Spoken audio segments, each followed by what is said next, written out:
Hey guys, welcome back to the Malabash Spotlight Show. I'm really excited to have a cool guest with us today, James Fisher Davis. He is a coach, mentor, and he's done a lot of things. He also has his own book out and super smart, intelligent guy. We're really excited to have you here, James, with us today. And he is going to be representing to us his company that he works with, Equilibrium Up. And they have some really great, not only mission and uh, things that they've already worked with and people that they've worked with, but they're spreading out and becoming more and more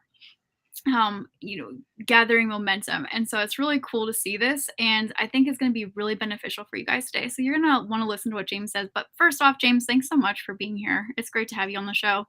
You are more than welcome. I'm absolutely honored to be here with you, Ashley. I appreciate everything that you are actually doing and providing individuals with a forum to come on and share some of the great work that we believe that we're doing and to share our calling and our purpose in life too. So I appreciate that. Thank you very much. Absolutely. Well, thank you. That's awesome. And you got some really interesting and cool experience.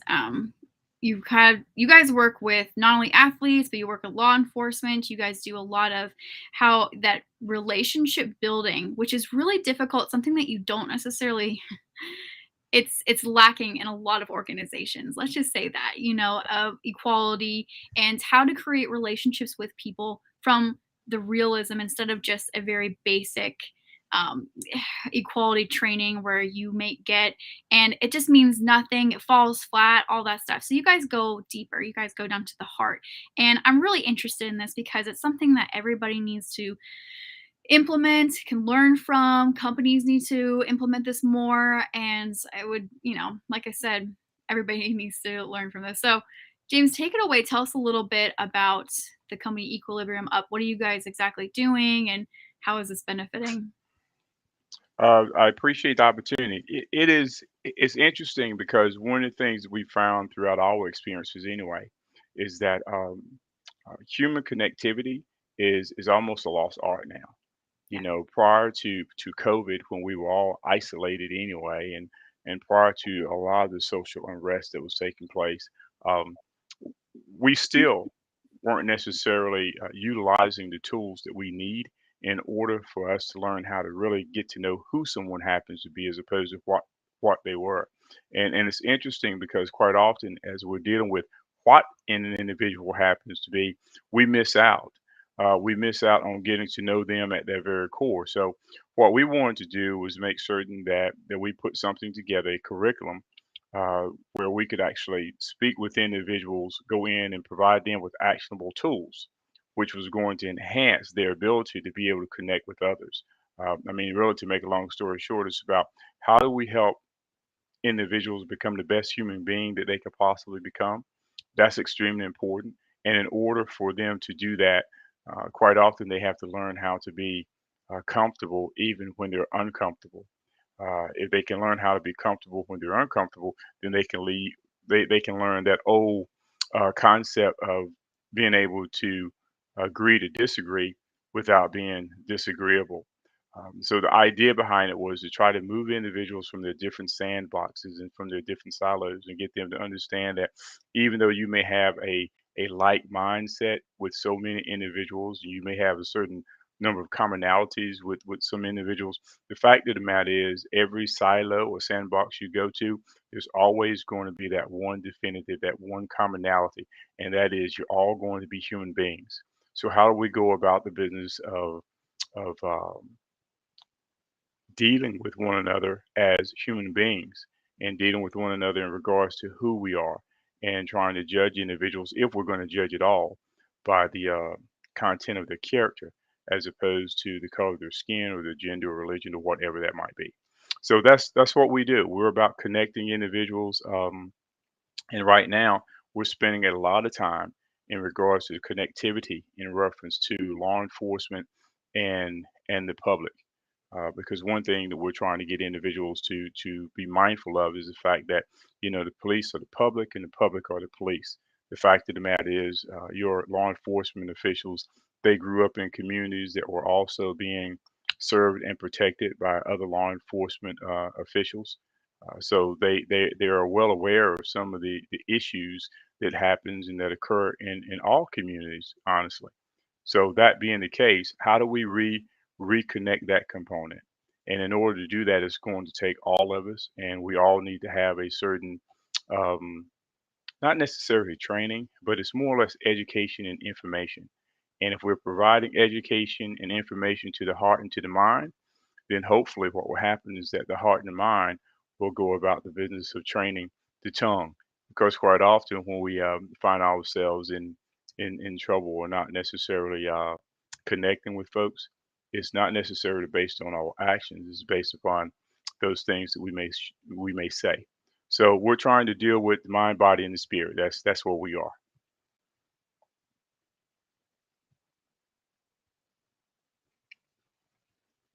That, like you said, it doesn't happen very often where you get a really genuine course that helps to bring that out and to make it touchable for people. I think it's a very ominous thing for a lot of people, and you can tell. So it's really great what you guys are doing. Going into law enforcement, helping to create that. The relationship of how the reasons behind a lot of the stuff too, and it's not just this and this is black and white. It's not. There's so many more things to it. How can you confront anybody on any scale and just have, instead of it being a knee jerk reaction that you get, what about cultivating something that's a little bit more workable, it's manageable, it's something that you can work with to help maybe create a better situation instead of it just being confrontational. And that can be in any work environment, sports, anything that deals with people, I think would can benefit from this type of setting. So I'm really appreciate you sharing that. And you started this company. You guys have been around for how long now? We have been around formally for a little over 7 years. And Okay. it's interesting because I have coached for over 20 years and I've trained law enforcement officers for over 25 years. And then I've been a part of sports organizations for at least about 25 years as well. And Mhm. then even as an educator, teaching at the community college level, serving as a dean and as an adjunct faculty at the university as well. So we have a lot of experiences in regards to interacting with individuals from different socioeconomics and different experiences. And I think that that is extremely important because what we do is we bring a certain practicality. Can we bring the academic piece? Absolutely. Can we bring the research? Absolutely. Can we bring EBP or the evidence based practice? Absolutely. But we also bring that which is personal to us as well. And that's extremely important, we think, in regards to connecting with individuals and getting them to understand the significance of the material that we're sharing with them. Yeah, absolutely. I think the whole battle too, a lot of it is getting people to understand the need for that. I think it's one of the biggest battles. You don't realize you need help with something unless you actually, understand why. And why you're actually needing that. If you don't know that you even need help with something, it's hard to Right. teach them that. Yeah. So, Yeah. what got you passionate about starting this company? Um, it was seeing the struggles that some individuals go through. It was also seeing the upward trajectory of Mhm. life in reference to some other individuals as well. So it was not as though, we were constantly dealing with and interacting with individuals where there was necessarily a need. Um, we were pretty much across the board in regards to the interactions that we were having with folks. So I would say that one of the reasons that we wanted to start this was mainly because of probably my upbringing as opposed to anything else. I'm the son of a sergeant major, Mhm. military. And I tell people sometimes that when the first Desert Storm took place, I had a family member that was actually who was actually serving in every branch of our military at that particular time. I've had them be sheriff deputies. I've had them obviously be on the law enforcement side. Obviously, they've been athletes. They've been academia. They've been business. So for me, I've had an opportunity to see a broad spectrum and I've also had the pleasure of watching them interact with individuals who happen to be within those particular industries and those particular professions as well. I just believe in, the folks who are actually associated with Equilibrium Up. We believe that, as Muhammad Ali once said, it is service is the rent we pay for existing on this earth. We just believe that it is about serving individuals best we possibly can, helping them. In essence, we talk about this idea of hope, right? Okay, so how do you give someone hope? And hope for us just stands for helping other people excel. How do we best go about the business of doing that? And we saw the need that was out there in regards to it. There was a lot of things that were being neglected to a certain extent. And, the focus sometimes, especially in society, is not necessarily the focus on those things that really happen to be a need, but those things that happen to be a want. We spend billions of dollars in the United States just in regards to leadership, and bringing individuals in and trying to teach them how to lead other individuals. And we talk all the time about the fact that that is extremely important, but it's almost like putting the cart before the horse sometimes. Leadership is extremely important, but how about character? That's one of those things that we don't really talk about to the extent that we should. Character is extremely important, and it's not just the character in regards to the adults, but it is actually teaching young people about character, about accountability and responsibility, and about loyalty and commitment. And then it's teaching everybody actually about how do you best go about the business of loving one another. And I think sometimes we fail at that because we find it difficult to even love ourselves. So what we do is we provide those actionable tools that cover entire gamut in regards to everything really. We customize our curriculum, so it's based upon those needs that different entities may have, because they're all going to have different needs. And we want to make certain that we're able to cover those needs for them so that they can have and we can have the outcome that everyone is hoping for. That's fantastic. What a great idea, and what a really cool inspirational thing for you to dive into doing. It's not easy to do that, and you've done such a great job with it. You have a lot of really great momentum that you guys have gotten, great feedback. I was popping some of that up at the bottom, guys. Some of the reviews that these guys have gotten is just so cool because their program is so genuine, and it's, you listen to James, you can really tell that he's got a very good connection with, humanality, the whole humanoids. And it's one of those things that it makes a big difference when there's a class that's related to anything about having and building relationships with human beings. And it's, if you're in networking, if you're starting a company, if you're doing anything into that sort where you have to deal with people on a regular basis, it's really important to have good people skills. And not just that, it's a very basic. When somebody says people skills, I think that's very basic compared to what you really should have to make relationships and lasting relationships, and to continue on, not just from the hi, how are you, but to keep on going and to be able to get down on their level and to make it real for them so that they remember you and they want to come back to you because it's a good positive feeling instead of it being awkward or weird, or you just completely missed the mark and things like that. So honestly, it's really great that you have built this company. I know it's been a long time in the making, and you guys have done such a great job, and you work with so many amazing companies and everything. What is your hope for the future with this? What are you hoping to get into more? What's your ideal your ideal momentum with this? Uh, it is mainly to connect us more as a society. Uh, Quite often, what happens is that we're listening to various narratives, and in some of the narratives, there's a lot of merit in regards to it. But I think most of the time it is because of the lack of experiences that we have with one another, right? So we talk about this whole idea of 20 seconds, giving someone at least 20 seconds. Give them 20 seconds so you can actually hear them and kind of feel them to a certain extent. In essence, you can kind of experience them. And then 20 seconds sometimes turns like 25 seconds, sometimes even 25 minutes. And there have been occasions when we haven't necessarily taken the time out to do that, and we totally understand what the comfort level is. The comfort level for most individuals is that, if I'm able to place you in a box, then I feel pretty comfortable about what I know about you. And that's not true. And so we'll paint demographics with a broad brush. And that's not true. So what we're hoping to accomplish is to get individuals to slow down just a little bit, to give one another 20 seconds so we can actually listen to one another.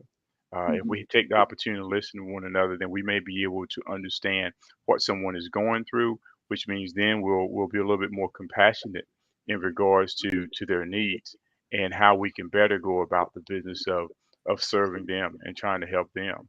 And those entities that we have that are out there who are responsible for really serving, we need to make sure that we appreciate those individuals because everyone does not necessarily have it in their heart to serve. They have the capacity to do so, but sometimes individuals become so busy they become really focused upon themselves. So those folks who are out there who are saying, "You listen, we're going to serve because it's my calling. We're going to serve because it's my purpose." We need to make certain one that we thank them, and then those individuals who are tasked with serving, they need to make certain that they honor and they respect those individuals for whom they are serving as well. So within the law enforcement community, we always talk about the fact that, listen, as we go in and as we're sharing information with you, this is about trying to develop the most holistic law enforcement official ever in the history of the United States of America. Man, what an enormous endeavor that is, right? And in order for us to accomplish that, it's going to take a lot of cooperation and a lot of collaboration as well. And then we also need to make certain in every community, we all have a responsibility to try and look after one another and protect one another best we possibly can. So it's not just enough for those who take an oath to serve and protect.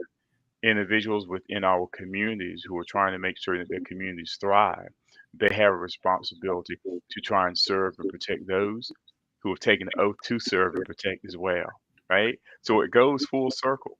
And that's what we're trying to get individuals to understand. And we have great folks who have they have looked at the curriculum, they've gone through the sessions, they have wonderful things to say about it. They come out of it not just feeling great about the information they received, but they come out of it with actionable tools. So they just don't go in and say, "Oh man, this was a great meeting," and then they leave. What happens is they go in and say, "This was a great session, but I'm leaving this session now, and I know some of those things that I need to work on. I know what I need to do to become a better human being because at the end of the day, you can't become a better human being and not serve individuals in a better fashion in which we've done in the past. And that's the key to it. I become better, which means I get to serve you better as well. And those are the things that we're hopeful for. I love how you talked about too the community and creating not just those that took the oath, but the people that are in the community that support them. But I mean, I want to take this up to even government, the ones that make the laws that are passed down, that are enforced, those people for sure, if they're the ones that are supposed to be representing us and representing rights and things like that, they really need to know this type of thing. Like they need to know how to build those relationships with people and to get down on their level and to understand and to become a better them so that they can support and to serve the people that they're representing that way as well. So it's like a whole full circle. It's not just the front lines, it's also the all the support and the people behind that make the laws and make the trainings and do all that side of it, because that's honestly where most of the issues, a lot of them are. So Yeah. anyways, yeah, yeah, absolutely. You almost got me on a I soapbox, know, I James. know. I always do. Every time we talk, it's like that's the case. Listen, and this is not a utopian view. Yeah. I don't want individuals to hear it and say, "Oh man, that sounds so great," but that is not anything that we could ever accomplish because actually we can. We Yeah. can accomplish it. We just have to commit to it. And to be honest with you, a lot of the things that we talk about, people do those things already, but we just need them to heighten it. We need to do it at a greater level is what we should be looking for. And at the end of the day, this is about, if you really want to help yourself, always seek to help others first.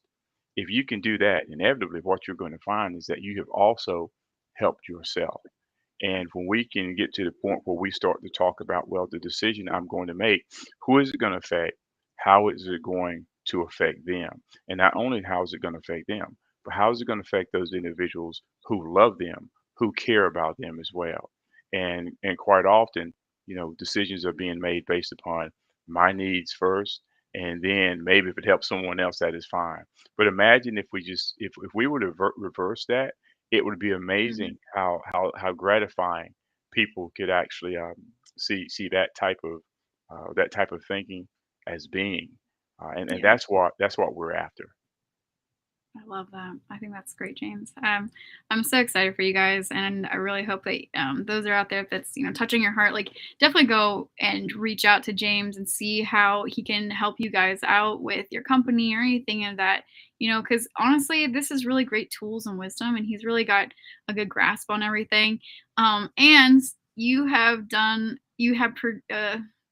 a book, produced a book, yes, written a book, published a book. I don't know why I couldn't think of that. It's available on Amazon. I'm gonna pop it up here. Togetherness is the main title of this by you. So explain to us, the reasoning behind building this book. I know it has to do a lot with your company that you've got and everything. I just think that's really cool that you created it in book form so people can listen to it or read it as well.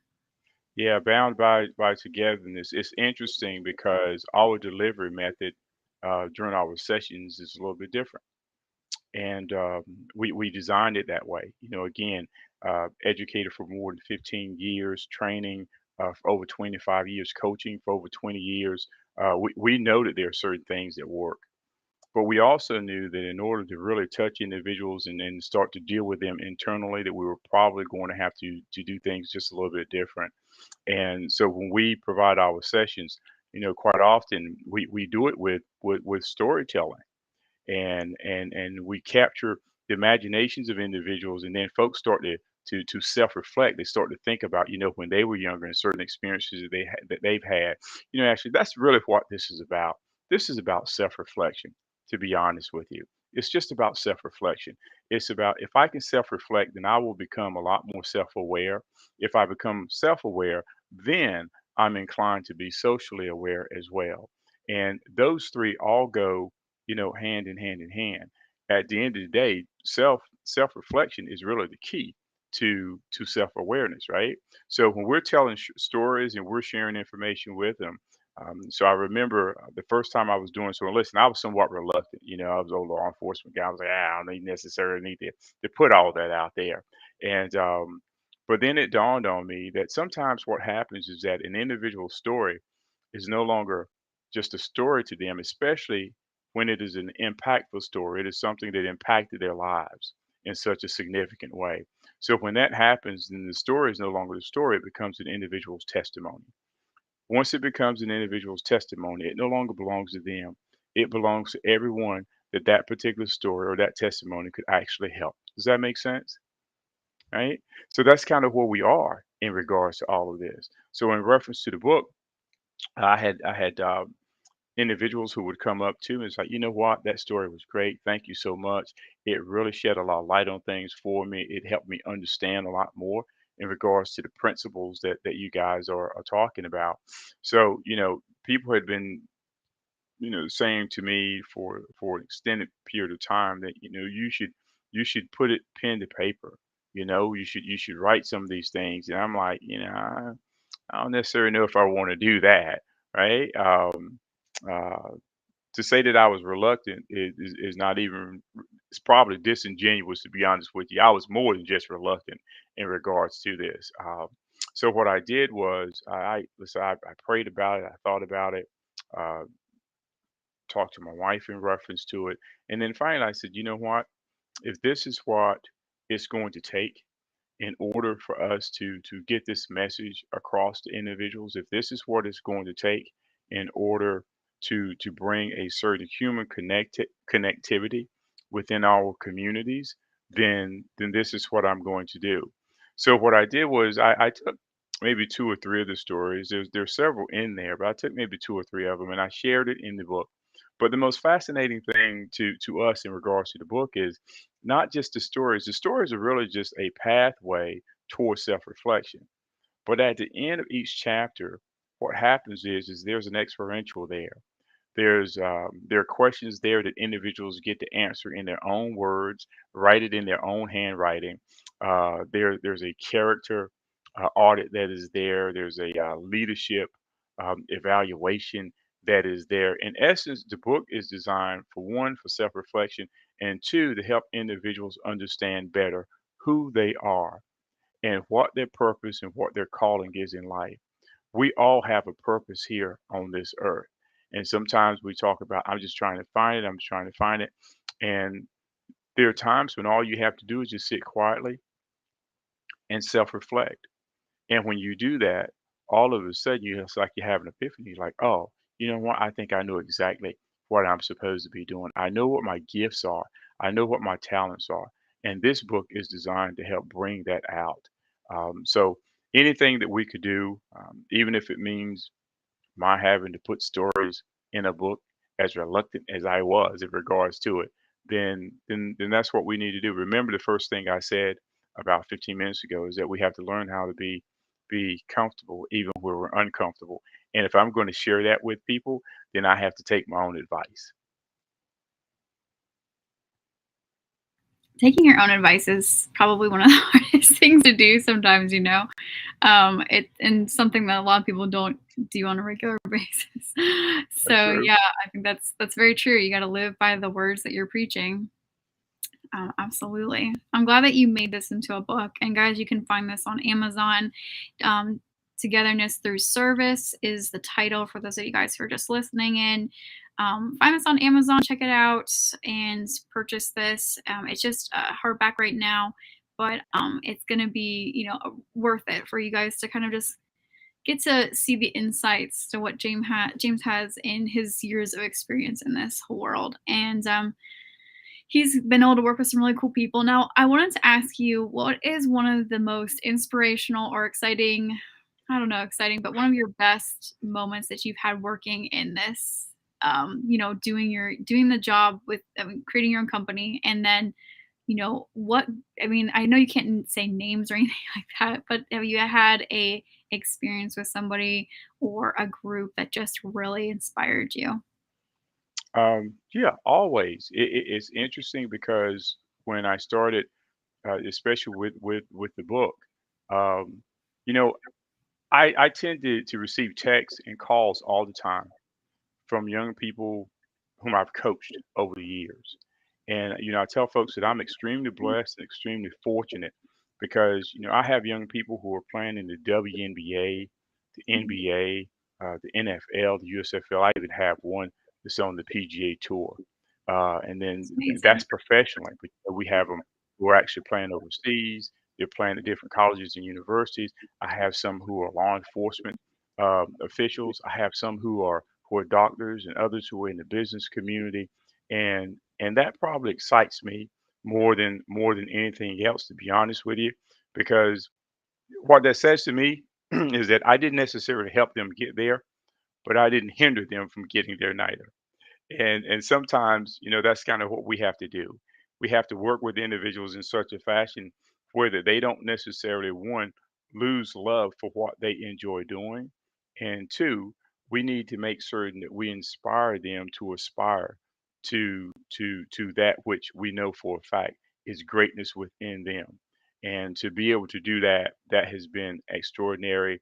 And then just to work with individuals who've gone on and they moved into leadership roles, and to watch them not only lead individuals because they love the individuals that they lead, but also to lead them with character as well. Those are probably been some of the most exciting things for me in a way within the profession, and what I've been able to assist individuals with. That, and it's really great to be able to see how, you know what you've taught is being accepted, but also it's helping them to get the best out of life and helps them to, find the whole picture of life and to actually feel fulfilled and to not just have, a one-sided vision. I think, this training teaches so much more than just getting to know a person. it's knowing the personality. It's being willing to, like you said, listen. Because I so many times we just want to talk. We don't necessarily want to listen. And this is coming from a podcaster, so I understand that. Um, so listening to these people, understanding where they're coming from, their viewpoints, what, and realizing that a lot of these guys, I mean, everybody has valid concerns, valid reasons, and things like that. So, are you going to listen? Or are you going to blow it off? And I know that those type of skills will help you in the job field, will help you in any type of field that you get into, film, government. For you, you have some students that have gone to the MBA. I mean, that's absolutely amazing. Congratulations. That's absolutely huge to have that, and to know that you got to touch those people's lives, and that they'll remember you. And Yeah. that uh, they've gotten that opportunity to kind of have a step up on life, because a lot of people aren't taught this. They aren't, they have to kind of learn it through osmosis if they do, or through hard knocks, which isn't always fun. So, Yeah. yeah, I really appreciate you sharing all that, James. And I also just wanted to ask you, what are some things like little another tidbit? I know you were saying inspire to aspire. I think that needs to be printed on a t-shirt if it's not already. Um, but what are like some keys and things that you would like to share with the audience before we end for the day? Just something for them to remember. Um, Probably a couple things. One, every morning when you get up, Mhm. say that I want to learn something and I want to help someone. Yeah. If at the end of the day you can go to bed at night, you can say, you know what, I learned something today, and I also helped someone. I served someone in some shape, form, or fashion. That is great. And then the other thing is this whole idea of trying to love one another. And I know sometimes people look at, listen, I'm 6'3", 215. I firearms guy, defensive tactics guy. I'm not, hey, listen, in the coaching, I'm not the easiest coach to necessarily play for. But for me, it's about faith, hope, and love. And if we can bring ourselves to try and love one another more, the idea behind it is you're not going to like everybody. I tell groups sometimes, I say, I'm here because I love you, and I know what you're thinking. You're thinking that how can you possibly love me when you don't even know me? And I tell them, I said, because if I get to know you, I may not like you that much, but that's okay because I'm not commanded to like you, but I am commanded and tasked to love Yeah. you. That's going to usurp everything else, right? That's going to usurp everything else. Just remember that we're all human beings and that we all have various experiences. And when you're dealing with a human being, you're dealing with that human being. You're not dealing with a sandbox. Mm. Yeah. You're not dealing with a silo. You're not dealing with a Yeah. human being. And you will be amazed. You will be amazed at the type of growth that you will have as a human being when you start viewing people in that particular vein as opposed to those narratives that you hear. One of the things that we talk about a lot in our sessions is this whole idea of narratives, those that are external and those that are internal as well. So I could get out on a tangent in regards to all that. We just love what we do, but that would be some of the advice that I would provide to your audience. That's awesome. I really appreciate that a lot. And it takes a really it takes a really deep person to be able to go and uh, coach somebody like that and have a genuine heart, so that it's not just, oh, I want to just, make it better for myself, get money, whatever. You're coming from it from a completely different perspective, and you're bringing to it a whole new deep reality that you can tell, like, James, you got a good handle on how to connect with people, but how to do it in a way that is real. It's not fake. And that's one of the biggest things that I think we see all the time, where people are just doing things because it makes the money, pays the bills, is will help out there, and means to an end. I think kind of like what you were talking about. So it's really cool that you've been able to touch so many people's lives and be able to help them, and helping them to not just learn how to get along with somebody else, but how to just have a better understanding of themselves. I think is Yeah. probably one of the best ways to put it. Yeah, Yeah. yeah, I mean, we absolutely love it. I would tell you that normally, uh, prior to the sessions, a lot of times people would always ask, "Well, why don't you throw all these bios out there? Why don't you provide the yeah, bios?" I think I was talking to you about that once before. Why don't you provide the bios? And we can provide the bios. Believe me, we're not ashamed of the bios at all. But what happens with the bios is that it gives you some idea of what we've been able to accomplish. It yeah, gives you an idea of what we've done and to a certain extent what we are. yeah, And what we're trying to do is we're trying to get individuals during these sessions to understand who we are. If they can understand who we are, that shows a certain vulnerability that we actually have. yeah. And hopefully it affords them an opportunity to open up as well. So when we finish up, and even before, when we open it up and when we close it, and we tell individuals that, you know what, we love you. At the end of Mhm. those sessions, they're like, we love you too, you know? And if that is the case, then again, I'm doing what I'm supposed to do. I'm doing what I'm called to do. I'm doing what is purposeful for me. And individuals who have given this an opportunity and they've actually called us in to do it, they have been excited about it and they've come out of it saying, you know what, this is the best. These are the best educational and information sessions that we've ever had, regardless of the industry. And we're extremely appreciative and blessed to have that type of endorsement. That's amazing. Yeah, you guys have worked with a ton of people. I mean, you can see it on your site, and also just like from the reviews and stuff that you guys have, which is pretty awesome. So I'm really thankful that you were able to come on our show today, James, and for sharing everything. And guys, check out his book. You guys should check out his website. I will pop it back up here again for you. Um, equilibrium.org is a really great place, really great resource. You guys will want to work with James. And James, how can we get in touch with you? I mean, is your website the best way to get in contact? Social media? What's the best way to get in contact with you? Probably the website. The website would be the best way of contacting us. Normally, you'll either get myself or you'll get my director of operations. Either way, we're pretty good at getting back with you. We don't like to delay because sometimes when individuals reach out to us, it's like, this is a need. We need it like right now, right? And we want to make sure that we're able to offer that up to as many individuals as we possibly can. And like I said, one of the most important things for us is the ability to have the uh, those pre-consultations even prior to the sessions, so we can make certain that we're providing those entities with exactly what they need. We're not arrogant to the point where we're thinking we can come in and we know exactly what you need.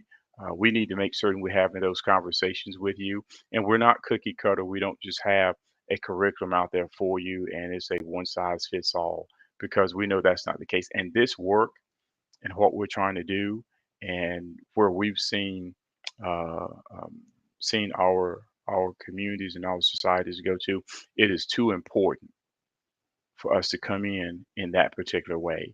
It is too important. We have to make certain that we're providing the information, the education and information that will actually change the life trajectory of those individuals who are receiving the information. And the last thing that I would say in reference to it too, Ashley, is that even in regards to the book, it is a piece of literature that will be in the hands of law enforcement officials, but it is also a book that will be in the hands of the public and the citizens as well. That is important. The reason that is important because for decades and decades, we've always talked about this idea of reading from the same book, singing from the same sheet of music, but Yeah, in a tangible way, we've never really had that. This gives us an opportunity where the individuals are actually, they can actually read it and they know exactly what law enforcement officers are receiving and some of that supplemental and additional training they're receiving, while at the exact same time, the communities are reading this and they're getting an opportunity to do the exact same thing. So we're pretty excited about it, and thank you so much for having me on. I appreciate it a great deal. absolutely. I mean, the honor is mine. I'm just really excited to get to have met you, and I know that great things are going to come in the future. We'll be sending people your way and all that good stuff. But and eventually, have you come to some do some keynote speaking or something like that. I think that would be fun. So Yeah, absolutely. But thank you guys so much for tuning in today. It's been great to have James. I would highly recommend reaching out. He's got a really amazing program here and is doing some great work. And I think we could all use this on certain levels. So reach out to James. He's a human that is absolutely amazing. I first when I first got to talk to him, it was just blown away by how intelligent and just like how down to earth and cool he was. So you know what? Really appreciate you, James. cool. Yeah, I like that. I like that. Cool. I like that cool part. All right, guys. Well, take care. You can find, once again, I'll pop him up here. James, you can find him at equilibriumup.org. I'll have that for those who are listening. It's popped up here on the screen as well. Go find his book on Amazon, Togetherness Through Service. And guys, we'll see you back here next time on the Malabash Spotlight Show. Thanks so much for tuning in. You guys take care. Thanks.